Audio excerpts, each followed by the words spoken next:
Buddhāvataṃsaka Sutra. Book 38. Detachment from the World. Video 4.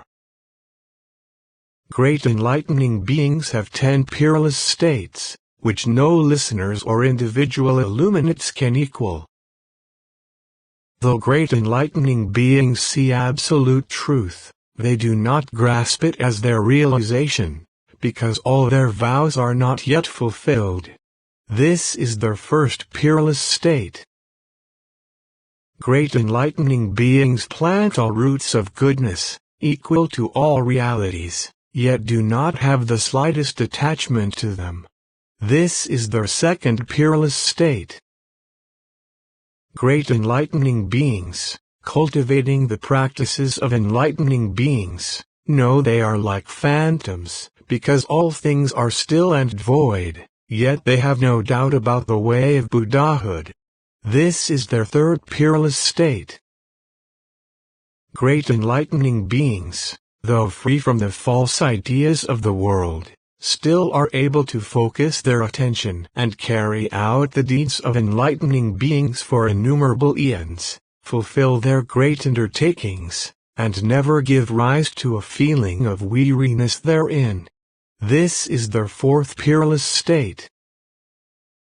Great enlightening beings do not grasp anything, because the essence of all things is void, yet they do not experience nirvana, because the path of omniscience is not yet fulfilled. This is their fifth peerless state. Great enlightening beings know that all periods of time are not really periods of time, yet they enumerate periods of time. This is their sixth peerless state.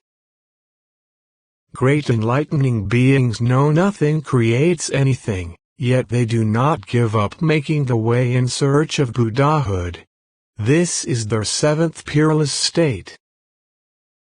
Great enlightening beings know that the realms of desire, form, and formlessness are only mind, and that past, present, and future are only mind, yet they know perfectly well that mind has no measure and no bounds. This is their eighth peerless state. Great enlightening beings carry out enlightening actions for untold eons for sentient beings one and all, wishing to settle them in the state of omniscience, and yet they never tire or get fed up. This is their ninth peerless state. Great enlightening beings, though their cultivation of practice is completely fulfilled, still do not realize enlightenment, because they reflect, what I do is basically for sentient beings, so I should remain in birth and death and help them by expedient means, to settle them on the supreme path of enlightenment. This is their 10th peerless state. Based on these 10 peerless states, enlightening beings can attain the peerless state of supremely great knowledge and all qualities of Buddhahood. Great enlightening beings have 10 kinds of indomitable attitude. They think, I should conquer all celestial demons and their cohorts. This is their first indomitable attitude. They also think, I should destroy all false teachings. This is their second indomitable attitude. They also think, I should open sentient beings' minds and edify them with good words, making them all happy. This is their third indomitable attitude. They also think, I should fulfill all transcendent practices throughout the cosmos.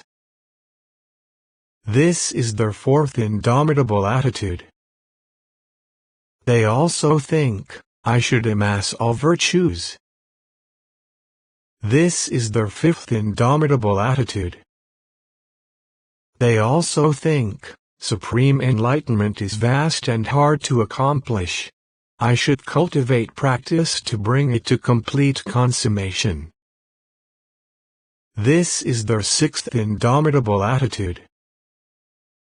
They also think, I should teach and tame sentient beings with the supreme teaching and the supreme training. This is their seventh indomitable attitude. They also think, all worlds are variously different, I should attain enlightenment there in infinite bodies. This is their eighth indomitable attitude. They also think, while I am cultivating the conduct of enlightening beings, if sentient beings should come and ask me for my hands, feet, ears, nose, blood, flesh, bones, marrow, spouse, children, elephant, horse, or royal status, I should be able to give them all up without a single thought of sorrow or regret, doing so only to benefit all sentient beings, not seeking resulting rewards, beginning with great compassion and ending with great kindness. This is their ninth indomitable attitude. They also think, all in past, present, and future, all Buddhas, all Buddha teachings, all sentient beings, all lands, all worlds, all times, all realms of space, all realms of phenomena, all realms of verbal usage, all realms of tranquil nirvana, all these various things I should, by means of instantaneous discernment, know, be aware of, see, realize, cultivate, and detach from, and have no conceptions of them, being detached from conceptions, not having various notions, having no attributes, no object. They are neither existent nor non-existent, not one, not dual. I should know all duality by knowledge of non-duality, know all forms by formless knowledge, know all discriminations by non-discriminatory knowledge, know all differences by knowledge of non-difference, know all distinctions by non-differentiating knowledge, know all worlds by non-worldly knowledge, know all times by timeless knowledge, know all sentient beings by knowledge of non-existence of sentient beings, know all attachments by unattached knowledge, know all abodes by non-abiding knowledge, know all defilements by undefiled knowledge, know all ends by endless knowledge, appear physically in all worlds by ultimate knowledge of the realm of reality, make untold statements by speechless knowledge, enter absence of intrinsic nature by knowledge of one intrinsic nature, manifest various realms by knowledge of one realm, know all things are inexplicable yet manifest free speech, realize the stage of omniscience, and manifest great spiritual powers and displays in all worlds in order to teach and tame all sentient beings. This is their 10th indomitable attitude. Based on these 10 indomitable attitudes, enlightening beings can attain the supreme quality of indomitability of Buddhas. Great enlightening beings have 10 kinds of mind outstanding like a mountain. They attentively cultivate the means of omniscience. This is the first. They always observe that the fundamental nature of all things is empty and ungraspable. This is the second. They vow to carry out the acts of enlightening beings over measureless eons and cultivate all pure qualities, and by living according to all good and pure principles, see and know the boundless wisdom of the Buddhas. This is the third. In quest of all aspects of Buddhahood, they serve all wise teachers impartially, without seeking anything else, with no ambition to steal the teaching. With nothing but respect, they are never willful. They are able to give up everything they have. This is the fourth. If anyone reviles and slanders them, beats or wounds them, or even kills them, they can accept it all and do not become disturbed or hostile, and do not give up their universal vow of great compassion. Indeed, They continually make it grow even more because they are truly emancipated from all things, have perfected relinquishment, realize the truth of all Buddhas, and have mastered forbearance and gentility. This is the fifth. Great enlightening beings develop over mastering great virtues, virtue over mastering celestials, virtue over mastering humans, virtue over mastering form, virtue over mastering power, virtue over mastering dependence, virtue over mastering desire, virtue over mastering kingship, virtue over mastering sovereignty, virtue over mastering felicity, virtue over mastering intelligence. Yet though they perfect such virtues, they are never attached to them, that is, they do not cling to enjoyment, desire, wealth, or followers. They only profoundly delight in truth, go according to truth, live according to truth, start out according to truth, end up according to truth, take truth for their reliance, take truth for their salvation, take truth for their refuge, take truth for their home. They guard the truth, love the truth, seek the truth, and ponder the truth. While great enlightening beings experience all kinds of delights of truth, they always avoid all manias, because in the past they determined to enable all sentient beings to get rid of all manias forever and abide in the realm of Buddhas. This is their sixth outstanding mind.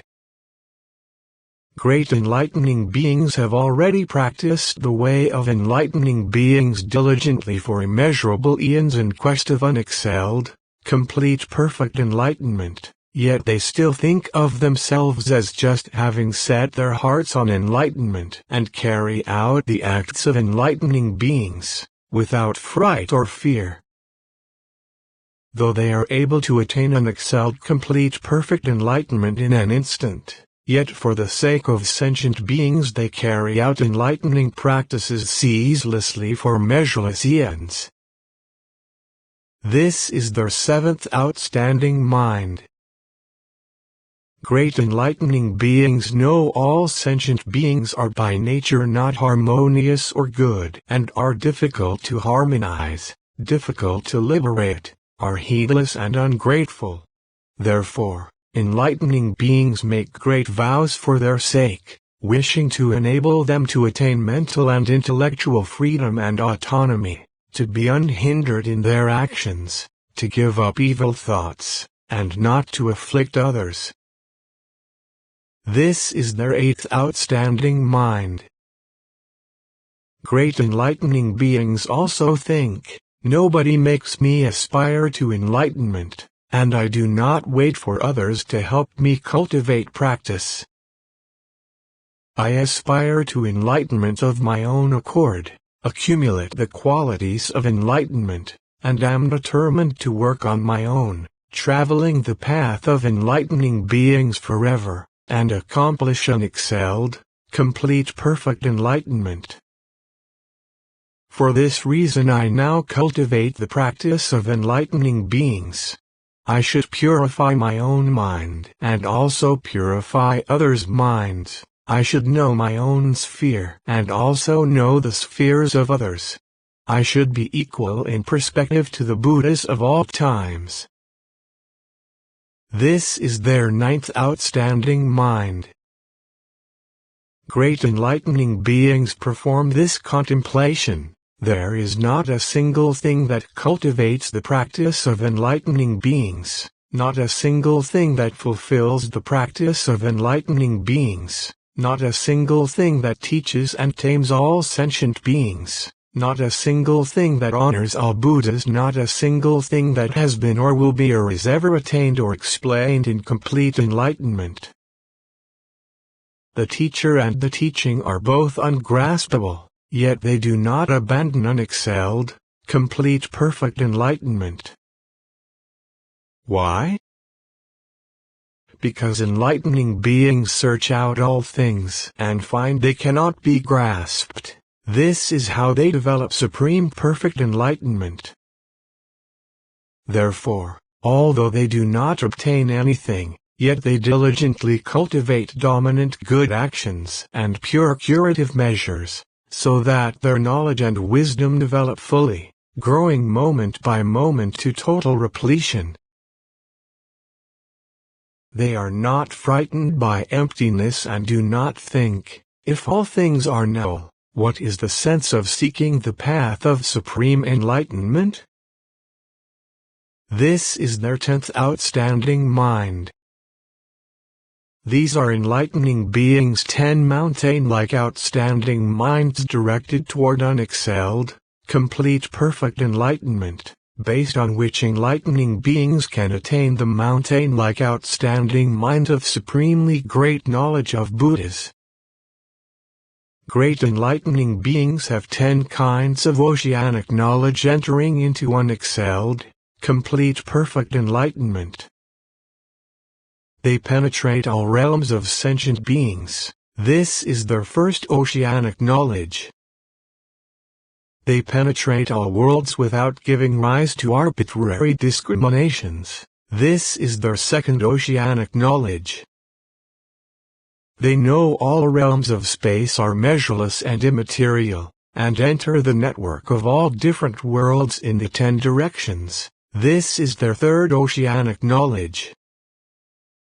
Great enlightening beings skillfully penetrate phenomena. They penetrate their fluidity, non-annihilation, non-ternity, infinity, non-birth, non-destruction, and totality, because they know them all. This is their fourth oceanic knowledge.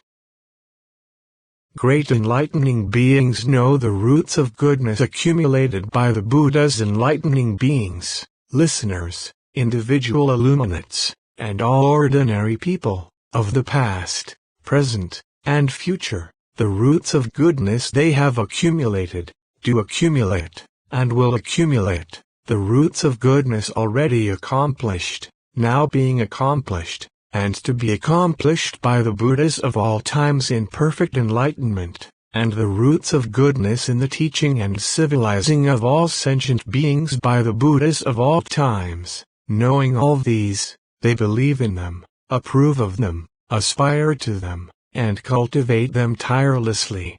This is their fifth oceanic knowledge.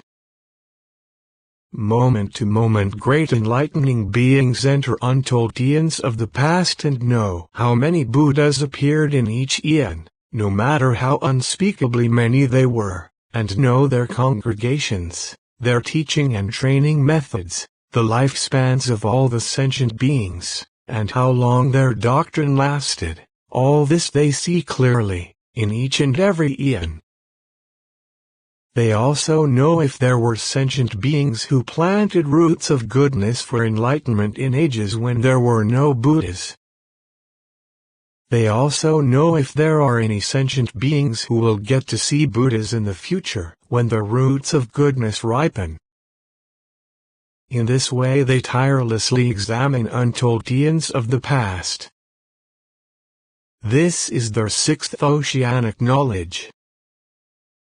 Great enlightening beings penetrate the ages of the future, examine and distinguish all ages, measureless, boundless, and know what ages will have Buddhas and what ages will not, how many Buddhas will appear in what ages, what the names of each Buddha will be, what worlds they will live in, what the names of those worlds will be, how many sentient beings they will liberate, and how long they will live. They observe in this way throughout the future, knowing all endlessly, tirelessly.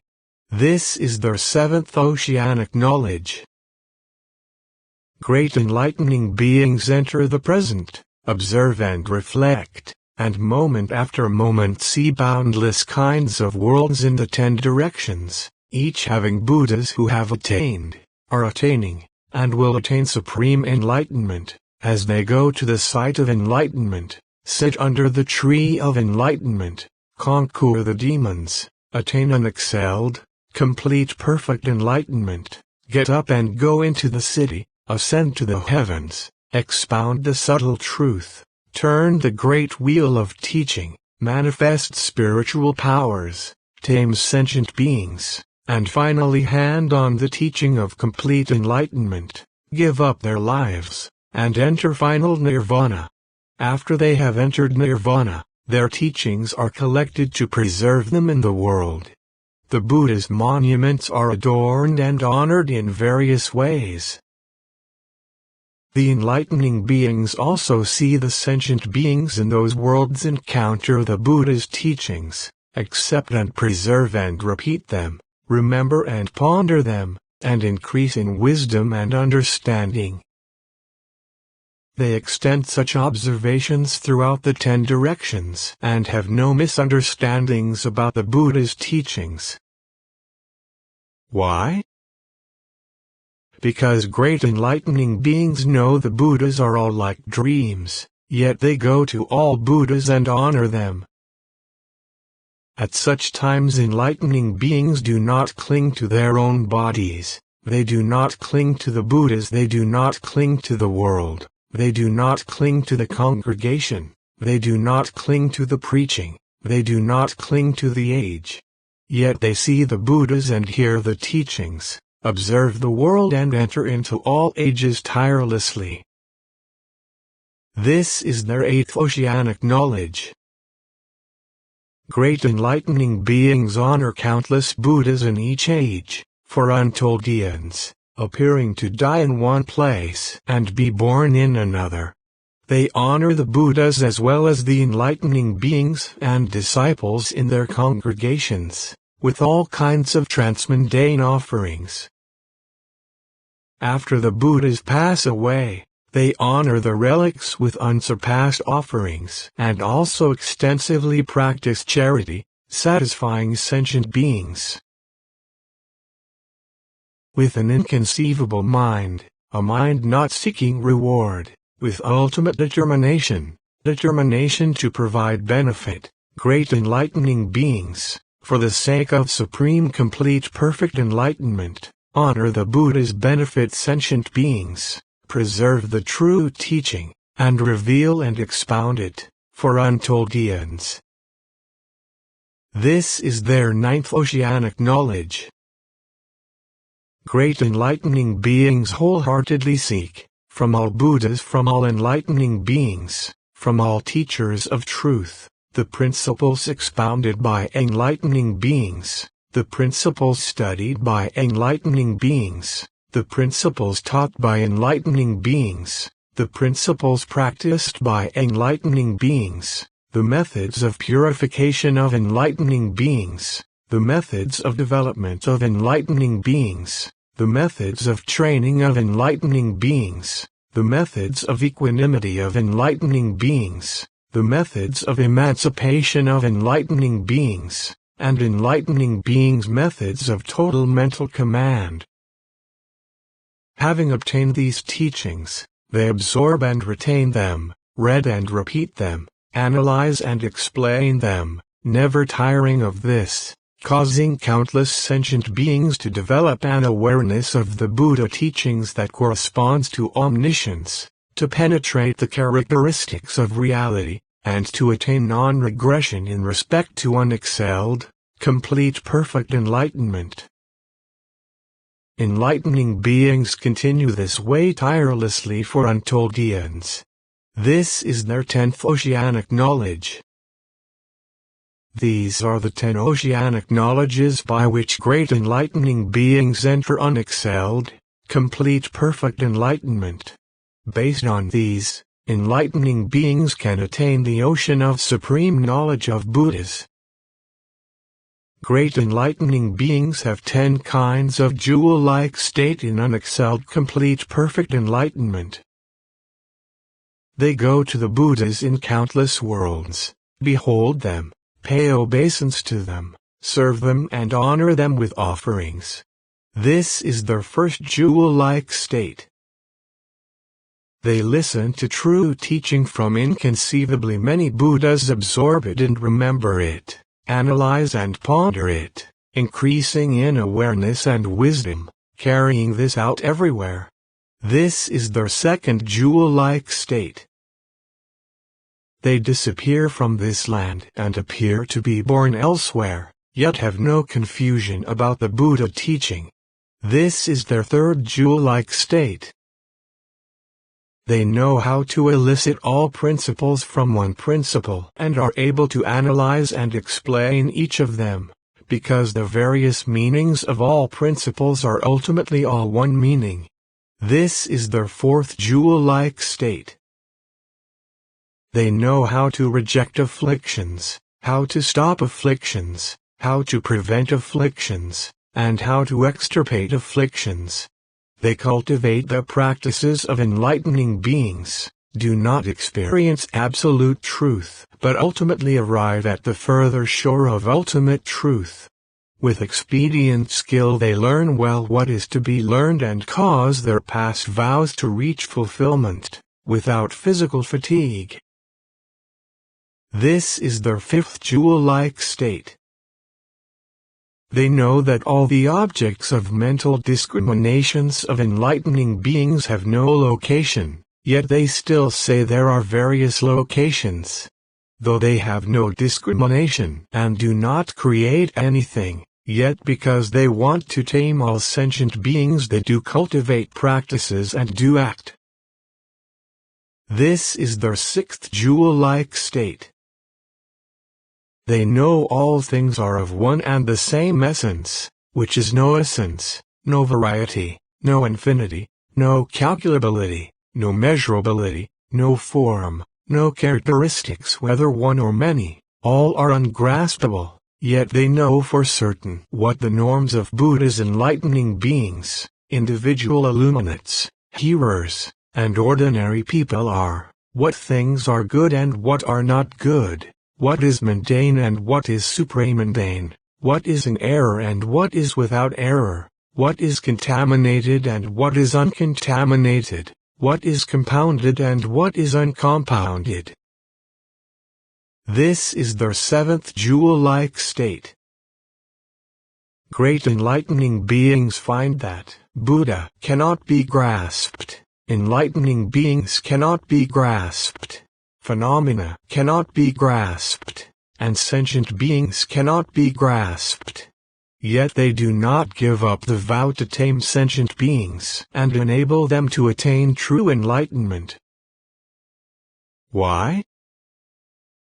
Great enlightening beings are skillful observers, and know the mentalities of all sentient beings, and know the perspectives of all sentient beings, and guide them accordingly, so that they can attain nirvana. They practice the deeds of enlightening beings zealously in order to fulfill their vow to enlighten sentient beings. This is their eighth jewel-like state. Great enlightening beings know that tactful instruction, manifestation of nirvana, and all means of liberating sentient beings are construed by mind and thought, and are not aberrant or false. Why? Enlightening beings realize that all things are equal in all times.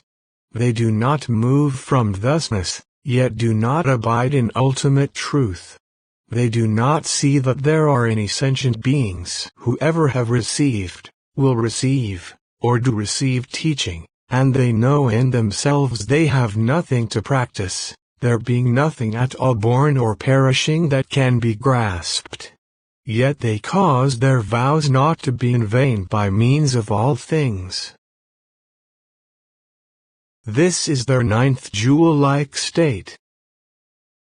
Great enlightening beings hear from countless Buddhas predictions of future Buddhas, each with different names, living in different ages. They listen to this for untold eons and, having heard, cultivate practice, not startled or frightened, not lost or confused, because they know the knowledge of Buddhas is inconceivable, because the predictions of the Buddhas have no ambiguity in their words, because of the extraordinary power of their own active commitment, and because they foster perfect enlightenment in all who are capable of being taught, fulfilling all their vows, equal in extent to the cosmos. This is their 10th jewel-like state.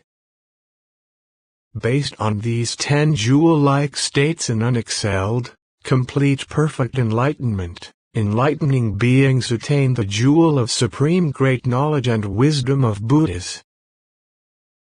Great enlightening beings generate 10 kinds of adamantine mind of commitment to universal enlightenment. They think, all truths are boundless, inexhaustible. I should realize them thoroughly by means of knowledge comprehending past, present, and future. This is their first adamantine commitment to universal enlightenment. They also think, there are infinite sentient beings even on a point the size of a hair tip, to say nothing of in all universes. I should calm them and liberate them by means of unexcelled nirvana.